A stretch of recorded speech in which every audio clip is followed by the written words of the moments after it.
Now, when we are talking about research, we say that each step is important, right? We have to perform it in a systematic way, in a correct way, taking care of all the factors that are happening during the period of conduct of our research, all that.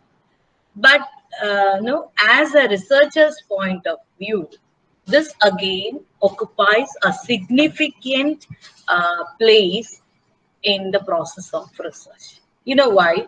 Because a researcher is trying to communicate to the external world through report writing. The researcher, he or she, is presenting his work before the public, before the academic community, or before the interested group. So if that is not presented in a good way, understanding to the taking care of different communities, if that is not, if the researcher is not able to present that in the best possible way, the validity of study or the authenticity of a study which is being conducted would be, it will not be receiving much acceptance. At the same time, maybe the researcher had spent a lot of time and efforts in preparing in doing this research. He or she was very passionate about that, but then that will be kept within him or herself. It will not be brought to the to the understanding of the people who are interested in that work. So that is why we say that report writing is a stage that should be undertaken with greater care, and of course, it should be in a position that the researcher is able to communicate effectively, right, to the prospective interested groups. It can be academic. That depends on the type of work you have done and the type of result you are expecting. Suppose if you are just going with a, as we say, a popular study, you want to know what is the impact of a particular movie on a people. You're going with a movie reviewing and you are bringing out a report. So in that case, rather than going with more technical into that, you might be presenting that in a lighter way so that it is understandable to everyone, to the layman also. So likewise, it depends. Like as you can say, how newspapers or communication channels do their reporting. That's a type of reporting.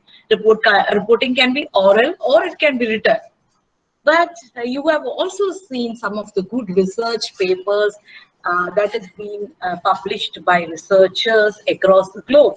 There is some kind of technical way of presenting that. So that is totally different from how it is being presented in a news channel or how it is being presented in a newspaper, because that is some the audience expected for such works are totally different from what is being expected for a newspaper.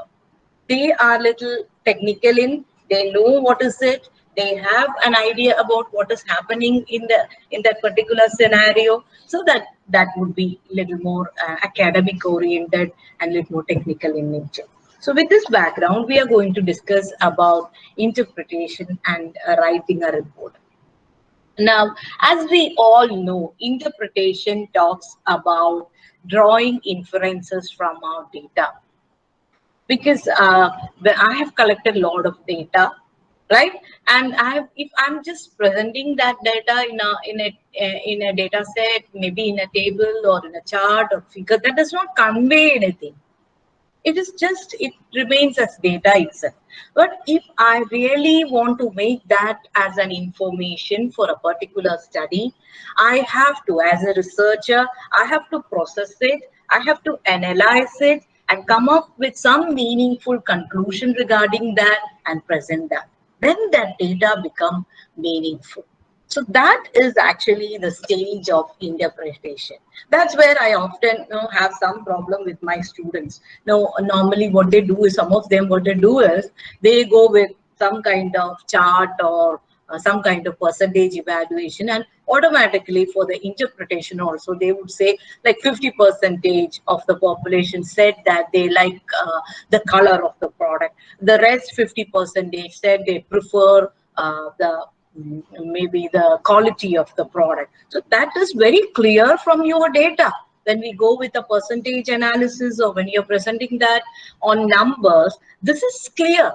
But what is not clear is why 50% people prefer pricing, or maybe why other 50% go with the quality or the appearance of the product. That is what a researcher is expected to bring, because the data is meaningless without giving valid reasons to why it is appearing so. So that is where we talk about the importance of interpretation. Of course, it uses the logical reasoning sense of the researcher. It takes care of the theoretical background. It looks into the other works being conducted by other researchers of that period. All that has been incorporated. And there is another important factor, the intuition of the researcher, the common sense of the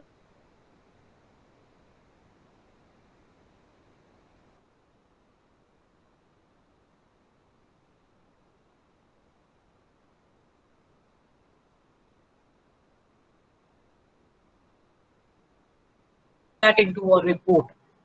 That is hopeless, because there is no individual contribution made by the researcher. He just act as a field investigator, collected the data. But if somebody wants to come up with some meaningful conclusion about that data, it's absent. That cannot be the case. So when we are going with the process of interpreting, it is a little difficult. In fact, we have to spend more time in coming to an analysis and interpreting the data in our hand. I would say the data is meaningless unless you go with a systematic way of interpreting that. So that is, I again repeat that, because after learning research methodology course, the whole course in your first semester, and then you are going with your research in the third semester, still you do the same thing. Like, no, some of you come up with saying that, yeah, this is that the 20 percentage of the people have ranked this as number one feature of a particular product, or 20 percentage of the people are of the opinion that the implementation of GST is good. That anybody can do it if you have the data. Maybe a 10th standard student, if you give it to him or her, he will do it, because that's just mental calculation of what is the percentage. But as a researcher, what is expected is why, how, or what is the reason that needs to be brought out through interpretation. So that's why we say that drawing inferences may not be a final one, because when the next researcher comes, when another research is being conducted in that area, the findings can vary. Because as we know, the nature of in social science, that's a difficulty, or that's the greatest problem we face, because we all change. We won't remain static for maybe for 10 or 15 years. Now that changing is much faster, because of the influence of social media, because of the influence of ICT enabled technological advancement. We change much faster. Our expectations change. So accordingly, the data needs to be incorporated, the finding needs to be incorporated, and that will be changing. But that is okay. But when a researcher is going to go with the final analysis, final conclusion, he or she will have to take into the current situation and come to a valid reason, or come to a valid conclusion of why a scenario is like that, why it is happening like that, and what are the possible factors that can affect the occurrence of a particular event. That's where we call about drawing inferences from the data, from the collected data. Maybe it is primary, or it can even be secondary. That depends on how do you go with your study. But this needs to be brought in. So that's all about interpretation. So interpretation is not just looking into the data. A researcher needs to go back to the theory.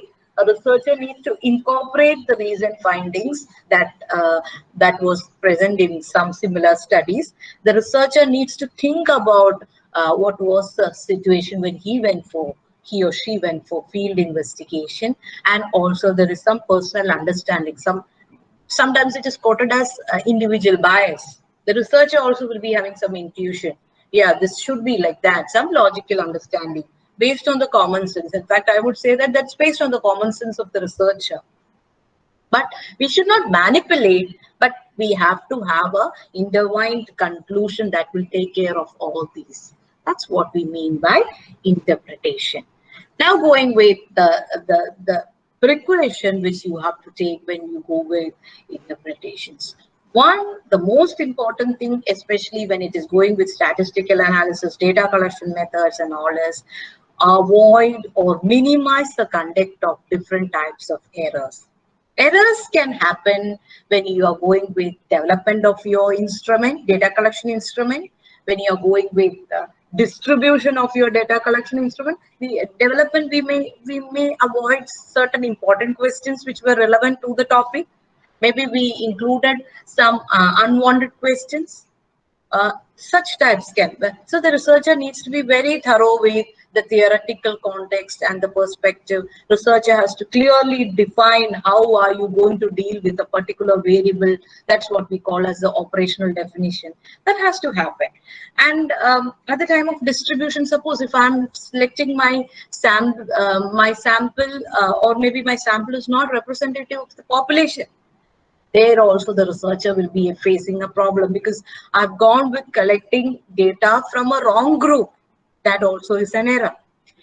Then later, when I'm actually processing my data will include, I have to clean it, I have to avoid all extraneous factors. Sometimes the questionnaire may not be properly filled, sometimes incomplete. So I have to avoid all that. Then I have to go with data coding. Then I will go with data, cleaning, coding, and then arranging that in a systematic way so that I can go with the analysis. At that time, there can be possibility of occurrence of error. So as far as possible, the researcher should be careful enough to avoid such errors. Even after processing the data, there can be errors which can come due to use of wrong statistical tools. Sometimes if in my study normality is not there, and if I go with using some of the parametric tests, it can arrive at errors. If I'm not using appropriate statistical tools for analyzing my data, there also there is a possibility of occurrence of errors. So all these factors need to be considered, and the researcher need to ensure that the errors, statistical or sampling or non-sampling errors, need to be kept to the minimum. That's the first thing, because if that is there, of course, whatever trouble, whatever maybe the nature, or maybe the system, or the time use, how much of time you spend for interpretation, what happens here is there will be an element of error, because there were errors in your system. So that needs to be rectified. You have to ensure that that part is correct when you go with the final analysis. And then adequate analysis, because the word adequate means that it should be adequacy of data, adequacy of time period, adequacy of tools, adequacy of information required for the study, all that. And then only you can come up with an adequate analysis. Because now the trend is you're going with using different types of tools, whichever possible, so that the results you come up with is sophisticated enough. It is it is valid enough to be accepted as a model. And of course, such studies are more important when we are talking about serious research. Now, if it is just for the purpose of awarding an academic degree, maybe we don't go with such serious analysis and all. But still, there should be a proper analysis, as we say, justifiable analysis being done by the researcher before he or she comes with the implication or conclusion. And then relevant occurrence. See, for example, this happens when we are going with the PhD work. I have started my work maybe in 2015, but I'm going to complete it by 2025. Sometimes it takes that much time for completion. During that time, say 2015 and 25, there is a 10-year period. During that time, There are many changes that has happened in the external environment and also within the research community. So a researcher needs to update with all those things and then come to a conclusion. Otherwise, the findings will become irrelevant, meaningless in the present context. With a researcher, I have heard some of the people saying that I've done my literature survey way back in 2016 and I'm presenting my study in 25. So there is a difference. That's not an excuse. If you're presenting in 25, you have to bring all what has happened from 15 to 25. That's your problem.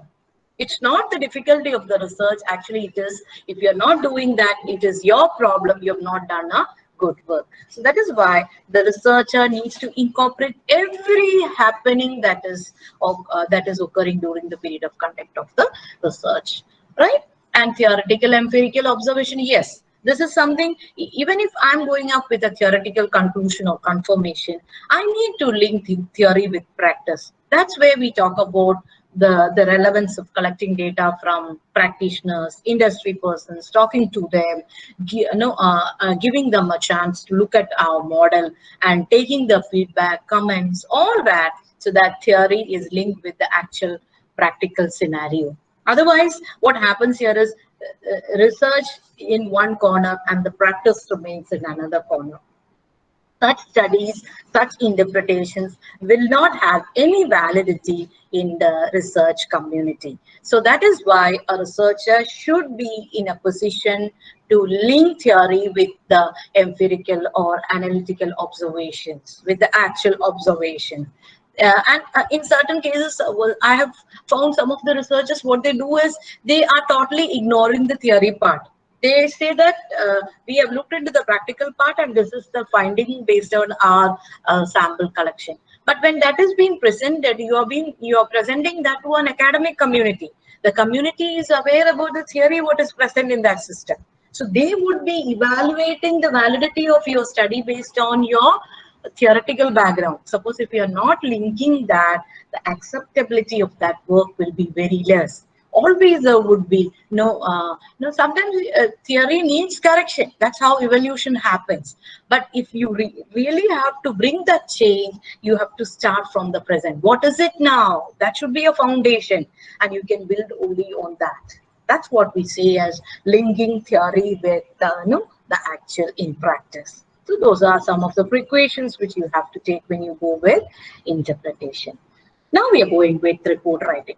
Now I often tell my students that when you are writing that's something which we insist. When you're writing your report, it should be in past tense. But some of the students will not understand why it is in past tense, because report writing happens after the conduct of research. A researcher has conducted the research, he has finished with arriving at conclusion or deciding upon the implications. Now he wants to communicate that to the society, to the academic groups, or to the interested parties. So he is writing, yes, I have conducted this, during my study it has happened, these were the samples I had collected, and these were the kind of experience I had. So it has already happened. That is why we say that report writing should always happen in past tense, because we have conducted the study. Now we are trying to communicate it. So that is where we have to know that you are making your finding known to others, which means you are exposing yourself to others. You're saying, you can either say that I've done a good work, this is it. Or you can say that I've done a pathetic work, I've not spent my time on it, I'm just publishing it for the sake of publishing. So you are just exhibiting yourself through a report.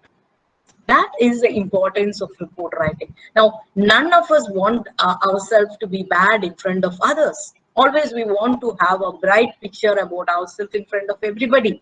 So why should we expose our limitations through our report writing?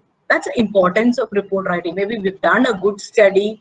It is equally important that we are presenting that presenting that with that quality before the research community. So that's the importance of report writing.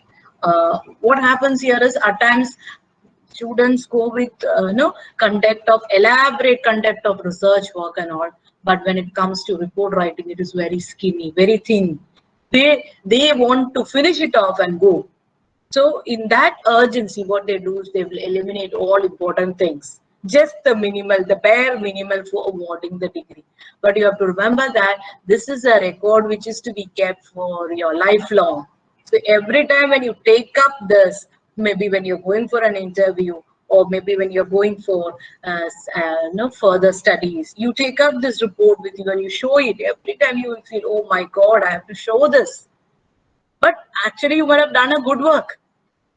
So that's the importance of writing a good research report. Right now, going further, these are some of the, which you know, these are some of the steps in writing a report where you are logically arranging. That of course you have to sequence it based on how did you decide upon the topic, what was the gap you found for selecting this topic, and what is the importance of conducting this study. And of course you will have to bring about how you collected data, uh, the description about your data, and then you go with, so this is logical sequencing of the events that has occurred in your study. So that's the first thing.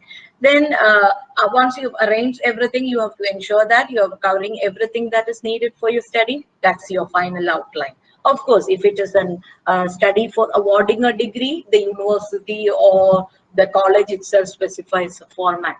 So that way you don't have a problem. But still you have to verify that in your final outline, you have included everything that is important for others to understand your work. Then you prepare a rough draft, you go on rewriting that, because our intention is your work should be comprehensive enough to communicate the entire research work. So rewriting will happen both in terms of language as well as style as well as content. And final bibliography talks about, we are coming into that, talks about all the references which has been made by the researcher while the conduct and even after the conduct of the research. Going with this, layout of presentation, preliminary pages. If it is a project for your PG, you have some preliminary pages which talks about declaration, your approval, your certificate from the company, then executive summary, index of tables, index of charts, index of your report. All that will be preliminary pages, and the main text will include your introduction, your methodology part, and then your analysis, detailed analysis. Of course, you will talk about your bibliography, reviews which you have conducted, findings, implications, and then finally you go with a complete conclusion about the whole work. That's a layout. And in matter, of course, you will have your appendix, which in your appendix you will be keeping all what is important for your study, maybe your questionnaire, or maybe the reports you collected from different companies, or it can be the information that is given to you by the different experts whom you have met during the conduct of your study, but you have not included that in the main part of your study, so you have taken it to the appendix. It's important for your work, so you have kept in your appendix. So all that. And then of course we will talk about the bibliography, the references you have made, that will be part of your end matter. So this is the layout of your report. Now, as I said, there are different n number of, when you talk about types of report, but broadly you can classify that into a technical report, a popular report, or interim report, or oral presentation. Now, technical report is pure scientific study. It has its own format.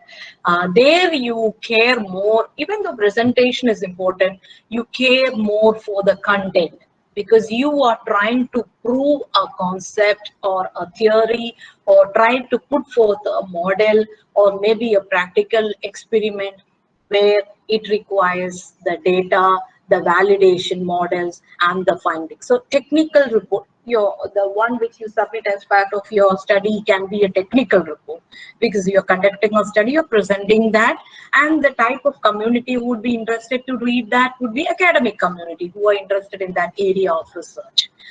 Even though others may read, your basic audience for that report would be technical people or academic community.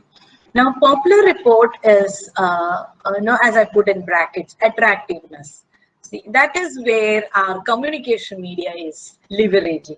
How attractive is your news? How attractive is your presentation? That will catch the attention of the designated audience. So publishers have a stipulated standard. They only think about presenting the matter in the most stylish and attractive way. So that is popular report. And oral presentation, of course, you can make a written presentation as well as an oral presentation. Oral presentation normally happens when you are presenting your work in front of the interested audience. Maybe if it is a case of academics, you will present that in various conferences and seminars. Your work, that's actually a oral presentation. Interim reporters, see, for example, when you're doing a work every 6 months. Now I'm doing a project. I said, no, I see sub project. Every 6 months, I have to send a report regarding the progress of my study. So that is actually interim report. My work is not complete, but I'm supposed to update what is happening in my research work. So if at all, if there is any correction needed, any deviation needed, that could be suggested by the other party in the other end. So that's the purpose of interim report. Now going further, the mechanics of writing.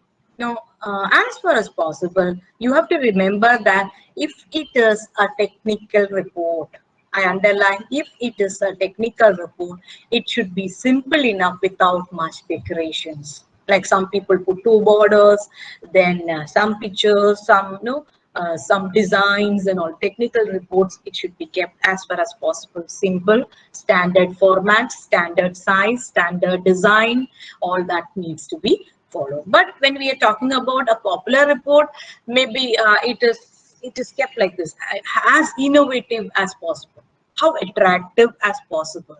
That depends upon the design and the purpose of that report. But a technical report, you have to take care of the size, you have to take care of the design, you have to take care of how you present it. Then the footnote, suppose if you're going with an important matter, you may not be able to put that in the content page itself, but you can bring that as a footnote below. Like if you want to explain a coined word being introduced, say, somebody had introduced customer satisfaction. You have mentioned that in your text, but you don't have the scope for defining it over there. You can take that to footnote, that so and so person quoted customer satisfaction as this. Or maybe you want to give some additional information rather than or more than what is given in your text, in your broad text. So you can take that to your footnote. Now, of course, quotations. When I'm taking the words, when I'm quoting the words of somebody else, there are certain etiquettes or maybe certain norms which I have to follow, which I have to put quotes, double quotes. I have to use double space. In certain cases, single space is okay. I have to put that in bold, all those things which have to be taken care depending on the type of reports. I cannot just say like, no, it might be a quote that has been done by a famous person. So when I'm using that, I have to give credit to him and put that in quotes. I have to make sure that it is not interpreted as my statement, because if I do that, the next researcher, when somebody looks up my study, when somebody is trying to quote, he might by mistake quote that as mine, because in my report I have not given credit to the other person who have really quoted it.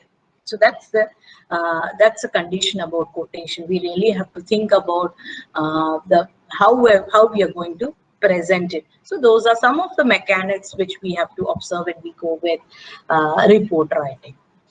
And now, citing references, the area where you're going to do an activity, because citing references, I would say the logic in. Now, I have found many who do, like after conduct of all the works, after finishing the work, while writing the report, they are searching for some suitable references to be written in your bibliography.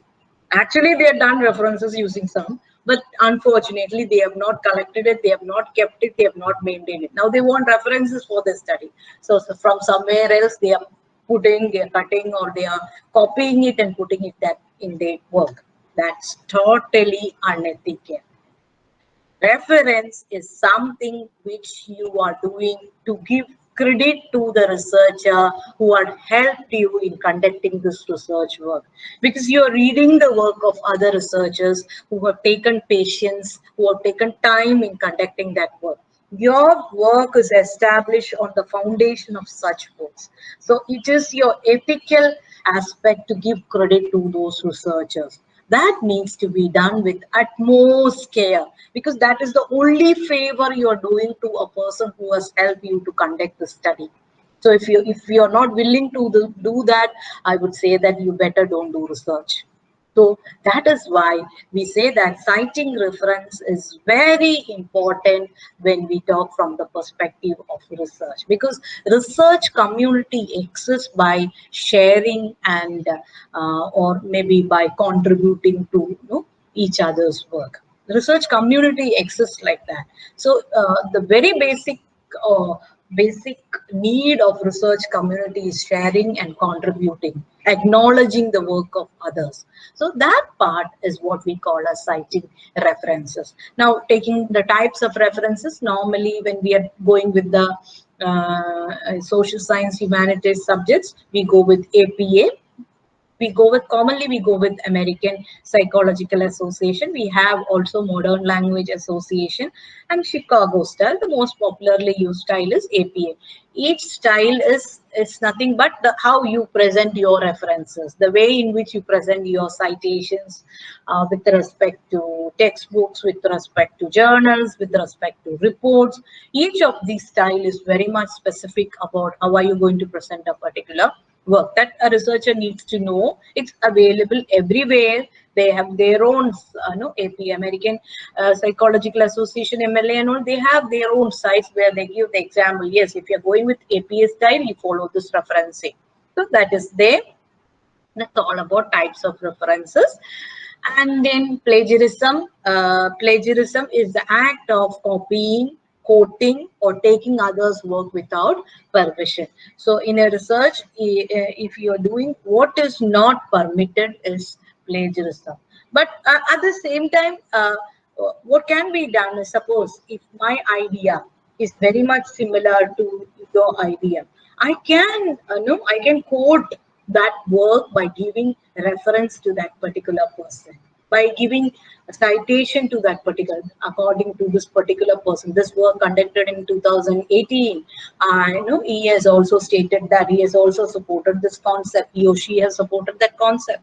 So likewise, but I cannot use somebody else's work quoting that as mine. That is plagiarism, unethical practice.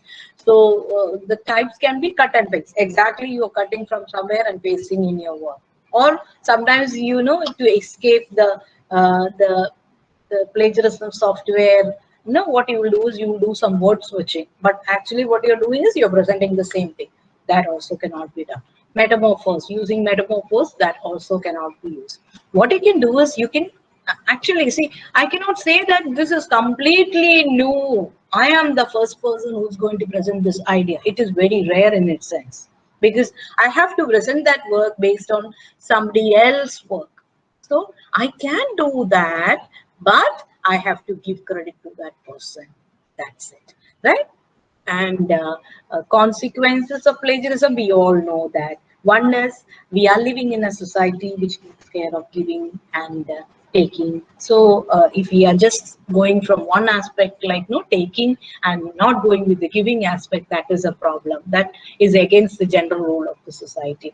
And of course, some of the property rights, some of the works are have patents, or it is protected, and either is violation of that rule.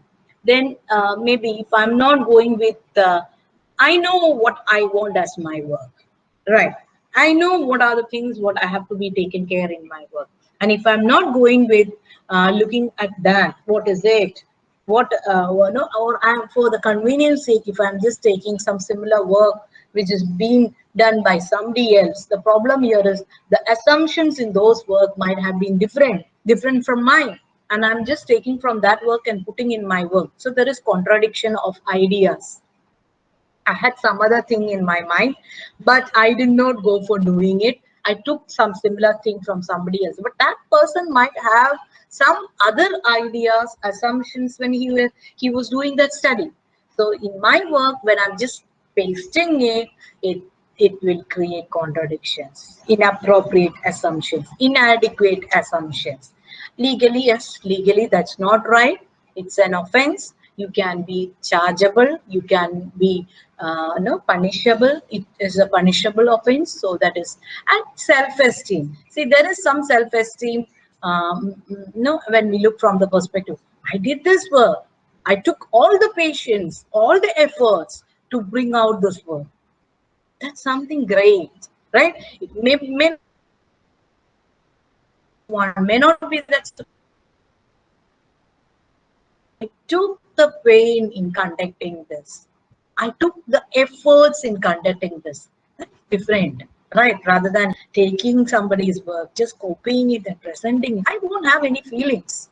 Even if I'm granted with a degree with that, somebody else's work, I feel, no, I did not do anything for this degree. So that feeling is also important. We have to claim that this is something which is being done by us as a contribution towards the society, as a contribution to the people who have helped me to grow. That's again another important thing which we have to take care when we go with research work. And then this is the final thing which I have been telling. First is I have introduced about 3 citation, APA, MLA, and the last one is Chicago, right?